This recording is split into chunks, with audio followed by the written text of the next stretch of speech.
कर्पूरगौरं करुणावतारं संसारसारं भुजगेन्द्रहारं सदा वसन्तं हृदयारविन्दे भवं भवानी सहितं नमामि। श्री शिवाय नमः। श्री भगवान रामाय नमः। श्री हनुमते नमः। पिछले एपिसोड में भवानी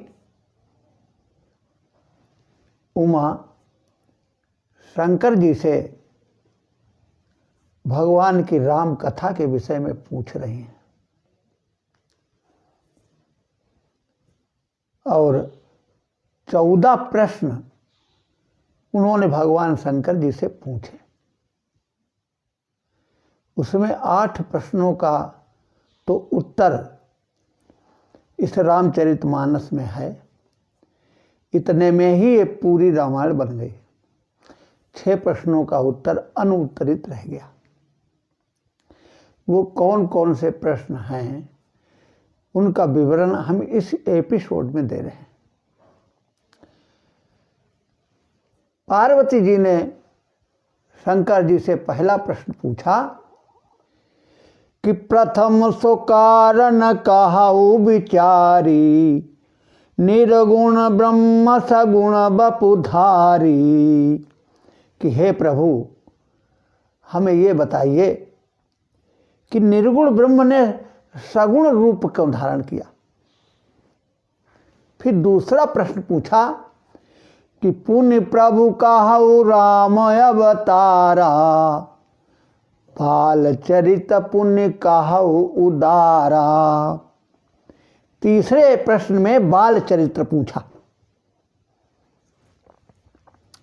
दूसरे में श्री राम के अवतार के विषय में इच्छा जाहिर की।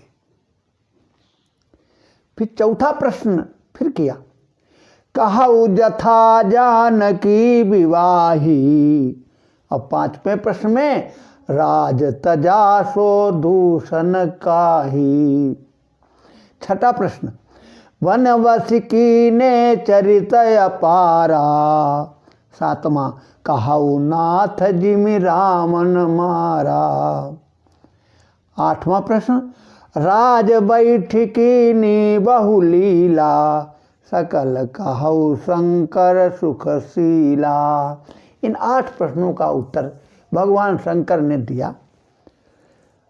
इनका वर्णन हम एक एक करके कह रहे हैं।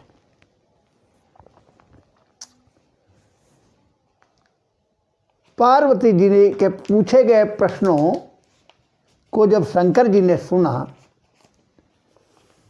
तो बड़े प्रसन्न हुए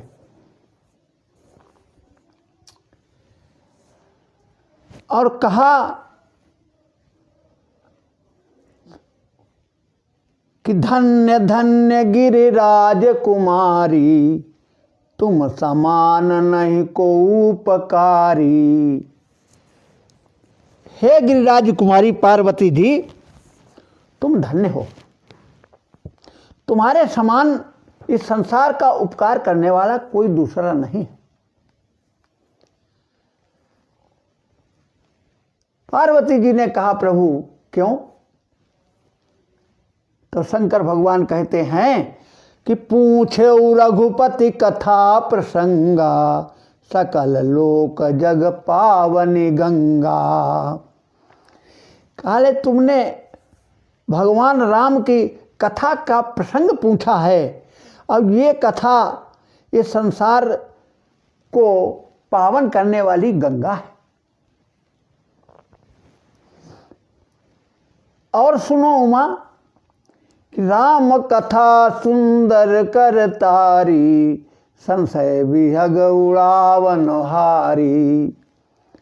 ये राम कथा जो है सुंदर हाथ की ताली के समान है। हाथ की ताली बजाने से पेड़ पर बैठे हुए पक्षी उड़ जाते हैं। इसी प्रकार इस कथा रूपी ताली को बजाने से संशय रूपी पक्षी भाग जाते हैं। पार्वती जी ने कहा, प्रभु पक्षी भाग तो जाते हैं किंतु वो पुनः उस पेड़ पर बैठ जाते हैं, इसका क्या उपाय है? हम कब तक उनको ताली से भगाते रहेंगे? तब शंकर भगवान ने कहा कि राम कथा कलि बिटप कुठारी, सादर सुनु गिरिराज कुमारी। कि हे उमा, ये राम कथा जो है ये कलयुग रूपी वृक्ष के लिए कुल्हाड़ी के समान है। जब वृक्ष ही नहीं रहेगा तो संशय रूपी पक्षी बैठेगा कहां?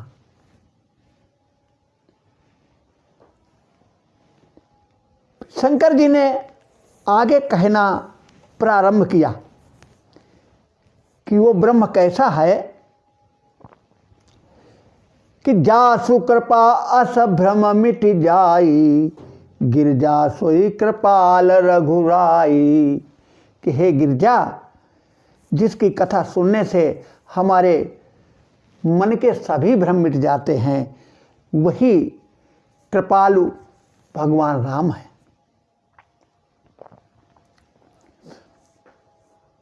कि बिनु पद चलई सुनई बिनु काना, कर बिनु कर्म करई विधि नाना, आनन रहित सकल रस भोगी, बिनु वाणी वक्ता बड़ जोगी। तन बिनु परस नयन बिनु देखा, ग्रहाय घ्राण बिनु वास अनेका। असि सब भांति अलौकिक करनी, महिमा जासु जाई नहीं बरनी। सादर सुमिरन जे नर करही, भवारिधि गोप दैवत रही। शंकर भगवान ने निर्गुण ब्रह्म की महिमा का बखान करते हुए इन चौपाइयों को कहा। तब पार्वती जी बोली कि नाथ कृपा अब गयौ विषादा, सुखी भयौ प्रभु चरण प्रसादा। हे नाथ, अब हमारे अंदर का सारा विषाद दूर हो गया है। अब हम प्रसन्न हो गई हैं, लेकिन जो मैंने पहले प्रश्न पूछा है उसका उत्तर मुझे चाहिए।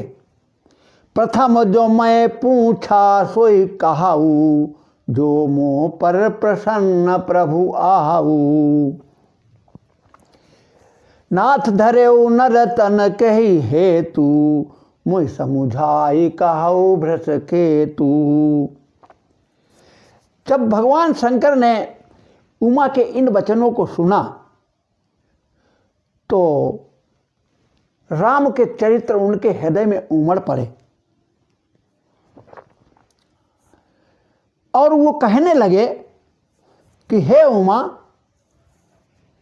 सुनो कि हरि अवतार हे तुझे ही होई, इदम इत कही जाई न सोई। कि भगवान के अवतार तो बहुत हैं, उनको संपूर्ण रूप से तो नहीं कहा जा सकता, किंतु कुछ एक का बखान हम करने जा रहे हैं, उनको ध्यान से सुनो। अब भगवान शंकर कह रहे हैं कि जब जब होई धर्म कै हानि, बाढ़ई असुर अधम अभिमानी। करई नीति जाई नहीं वरनी, सीधई विप्रधेनु सुर धरनी। तब तब प्रभु धरि विविध शरीरा, हरई कृपा निधि सज्जन पीरा। असुर मारि थापई सुरन, राखई निज सुति सेतु। जग विस्तारई विशद जस, राम जन्म कर हेतु। अब भगवान शंकर कुछ हेतुओं का यहाँ पर बखान कर रहे हैं। कहते हैं कि राम जन्म के हेतु अनेका, परम विचित्र एक ते एका। जन्म एक दुई कहूँ बखानी, सावधान सुनु सुमुख सयानी। पहला कारण बता रहे हैं शंकर भगवान कि द्वारपाल हरि के प्रिय दो, जय अरु विजय जान सब को। विप्रशाप ते दोनों भाई, तामस असुर देह तिन पाई। कल ये भगवान विष्णु के द्वारपाल जय और विजय, इनको सनकादिक ऋषियों का श्राप लग गया और इन्होंने असुर शरीर को पाया। तो इनको 3 जन्मों के लिए श्राप मिला। तो पहले जन्म में तो ये हिरण्याकशिप और हिरण्याक्ष बने। तो हिरण्याक्ष को तो भगवान ने वराह रूप धारण करके और मारा, और हिरण्याकशिप को नरसिंह रूप धारण करके मारा। फिर यही दोनों रावण और कुंभकर्ण बने। तो भय निशाचर जायते महावीर बलवान, कुंभकर्ण रावण सुवट सुर विजयी जग जान। कल ये रावण और कुंभकर्ण हुए। दूसरा कारण बताया है कि अकश्यप आदित्य तहा पितु माता, दशरथ कौशल्या विख्याता एक कल्प। ये कहा कि दूसरे अवतार के लिए कश्यप और अदिति ने वरदान मांगा कि प्रभु हम आपको पुत्र रूप में चाहते हैं। तो उनको भगवान ने जो वरदान दिया, तो कौशल्या और दशरथ के रूप में जब वो अवधपुरी में आए तब उनके यहाँ प्रभु को जन्म लेना पड़ा। तो ये दूसरा कारण। तीसरा कारण शंकर जी बता रहे हैं कि एक कल्प सुर देख दुखारे, समर जलंधर सन सब हारे, शंभु कीन संग्राम अपारा, धनुज महाबल मरई न मारा, परम सती अधुराधिप नारी, तही बल ताहि न जितहि पुरारी, छल करि टारे उतासु व्रत प्रभु सुर कारज कीन, जब तहि जान्यउ मरम तब श्राप कोप करि दीन, तासु श्राप हरि दीन प्रमाना, कौतुक निधि कृपालु भगवाना, वहाँ जलंधर राम न भयऊ, रनहति राम परम पद लह दयऊ, एक जन्म कर कारण एहा, जही लगी राम धरी नर देहा। ये तीसरा कारण था जो जलंधर असुर को मारने के लिए भगवान को छल करना पड़ा, और छल करके उसकी सती नारी का सतभंग करना पड़ा। तो उसने श्राप दे दिया और श्राप के कारण भगवान को जन्म लेना पड़ा। चौथा कारण शंकर भगवान बता रहे हैं कि नारद श्राप दीन एक बारा, कल्प एक तहि लगी अवतारा। कि नारद ने एक बार भगवान को श्राप दे दिया तो उसके लिए भगवान को अवतार लेना पड़ा। तो गिरजा चकित भई सुनि बानी, नारद विष्णु भगत मुनि ज्ञानी, कारण कवन श्राप मुनि दीना, का अपराध रमापति कीन्हा, यह प्रसंग मोहि कहाउ पुरारी, मुनि मन मोहाचरज भारी। तो पार्वती जी ने जब ये सुना कि नारद जी ने भगवान को श्राप दे दिया तो बड़ा आश्चर्य हुआ, और पार्वती जी शंकर भगवान से बोली कि हे प्रभु, नारद तो विष्णु के भगत हैं और बड़े ज्ञानी मुनि हैं, तो कौन सा कारण हुआ जो मुनि ने भगवान को श्राप दे दिया? भगवान ने कौन सा ऐसा अपराध किया था? ये प्रसंग मैं आपसे सुनना चाहती हूँ। मेरे मन में बहुत भारी आश्चर्य है। तब शंकर भगवान हंस कर के बोले कि बोले बिहसी महेश तब ज्ञानी मूढ़ न कोई, जही जस रघुपति करई जब सोतस तेहि क्षण होई। शंकर भगवान बोले कि सभी ज्ञानी हैं, मूढ़ कोई नहीं होता, लेकिन भगवान की लीला है, जब वो जैसा करना चाहते हैं तो उस क्षण वही होता है। अब शंकर भगवान नारद के श्राप की कहानी उमा जी को बता रहे हैं। हिमगिरि गुहा एकवति पावन, वह समीप सुर सरी सुहावन, आश्रम परम पुनीत सुहावा, देखि देवर मनुमति भावा। निरख शैल सरी विपिन विभागा, भयउ रमापति पद अनुरागा, मुनि गति देखि सुरेश डराना, कामहि बोली कीन सन्माना।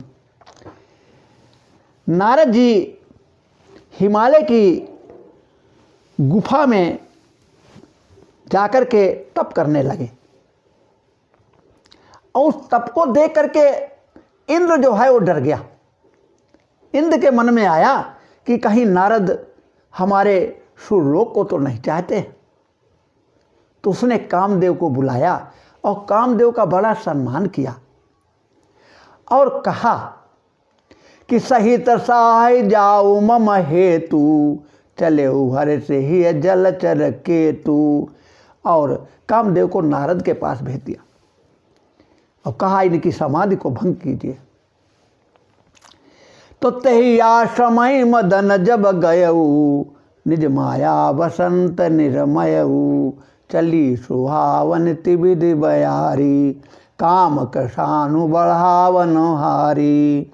काम कला कछु मुनियन व्यापी, निज भय डरेउ मनोभव पापी। सहित सहाय सभीतवती, मानिहारी मन मैन, गहेस जाय मुनि चरण तब कही सुठियारत बैन।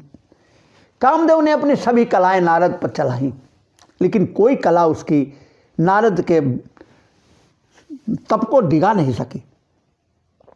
तो वो मन में डर गया और डर करके नारद के चरणों पर गिर गया और विनती करने लगा कि हे प्रभु हमारी अज्ञानता को क्षमा करें। लेकिन नारद के मन में उसके प्रति कोई रोष नहीं हुआ कि भयउ नरा नारद मन कछु रोषा, कही प्रिय वचन काम परितोषा। नाय चरण सिरुवाय सुपाई, गयो मदन तब सहित सहाई। तब नारद जी के चरणों में शीश नवा करके और कामदेव वहाँ से वापस लौटे आया। तो अब यहाँ पर नारद जी जो थे वो समाधि से उठ करके और देवताओं की सभा में पहुंचे। तो सूरपति सभा जाई सब बरनी, और मुनि सबके सुनि सबके मन अचरजु आवा। मुनि प्रशंसी हरिय सिरुनावा। देवताओं के यहाँ जाकर के और अपने तपकी और कामदेव के पराजय की सारी कथा सुनाई। तो देवताओं ने जब सुना तो उनके मन में बड़ा आश्चर्य हुआ कि कामदेव ने मुनि की तपस्या को भंग नहीं कर पाया। तो मुनि की प्रशंसा करने लगे और सबने नारद मुनि को शीश नवाया। तो नारद जी अब शंकर भगवान के पास जा रहे हैं, क्योंकि नारद के मन में अभिमान का अंकुर जम गया। उन्होंने सोचा कि शंकर भगवान के पास कामदेव गया था और शंकर भगवान अपने क्रोध को नहीं रोक पाए, उसको जला दिया था। लेकिन मुझे तो क्रोध भी नहीं आया और मैंने उसको क्षमा कर दिया। ये मन में सोचते हुए शंकर जी के पास पहुंचे। तब नारद गबने शिव पाही, जिता काम अहिमित मन माही। काम को जीत करके अब वो अहम इनके मन में आ गया। मार चरित्र शंकर ही सुनाए, अति प्रिय जानी महेश सिखाए। और कामदेव के सारे चरित्र को भगवान शंकर से उन्होंने वर्णन कर दिया। भगवान शंकर ने ऋषि नारद को शिक्षा दी और कहा कि बार बार बिन मऊ मुनि तो ही, जिमिये कथा सुनायो मोही। तिम जनि हरिय सुनायो कबहूँ, चलो प्रसंग दुरायो तबहूँ। कहले जो कथा हमको सुनाई है, ये कथा अब विष्णु को आप कभी मत सुनाना, और अगर प्रसंग भी चले तब भी आप उस प्रसंग को टाल देना। तो संबुदीन उपदेश सहित नहीं नारदय सुहान, भरद्वाज कौतुक सुनो हरि इच्छा बलवान। यद्यपि शंकर भगवान ने नारद जी को बहुत अच्छा उपदेश दिया, उनके हित को साधने वाला, किंतु याज्ञवल्क्य ऋषि भरद्वाज जी से कह रहे हैं कि हे भरद्वाज, ये सुनो कि भगवान की इच्छा जो होती है वही बलवान होती है। जो राम करना चाहते हैं वही होता है, दूसरे के करने से कुछ नहीं होता है। शंकर भगवान की बात से अभी नारद जी को संतोष नहीं मिला और वो भगवान विष्णु जी के पास पहुंच गए। एक बार कल तल कर बीना, गावत हरि गुण गान प्रवीणा। क्षीर सिंधु गवने मुनि नाथा, जहाँ वस सिर निवास श्रुति माथा। तो भगवान क्षीर सागर में बैठे हुए, अब वहीं पर ऋषि नारद पहुंच गए। तो हर से मिले उठी रमा निकेता, बैठे आसन ऋषि समेता। तो वैसे तो प्रभु बैठे बैठे अभिवादन ले लेते थे, किंतु आज भगवान अपने आसन से उठ करके और नारद का स्वागत किया और अपने पास ही उसी आसन पर नारद को भी बैठा लिया। कामचरित नारद सब भाखे, यद्यपि प्रथम बरज शिव राखे। अब नारद ने अपने काम चरित्र को भगवान विष्णु से भी बता दिया।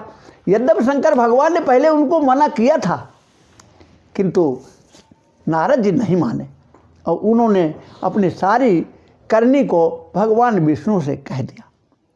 अब भगवान विष्णु जो हैं मुस्कुरा करके एक रचना रचना चाहते हैं, जिसका वर्णन हम आगे एपिसोड में करेंगे।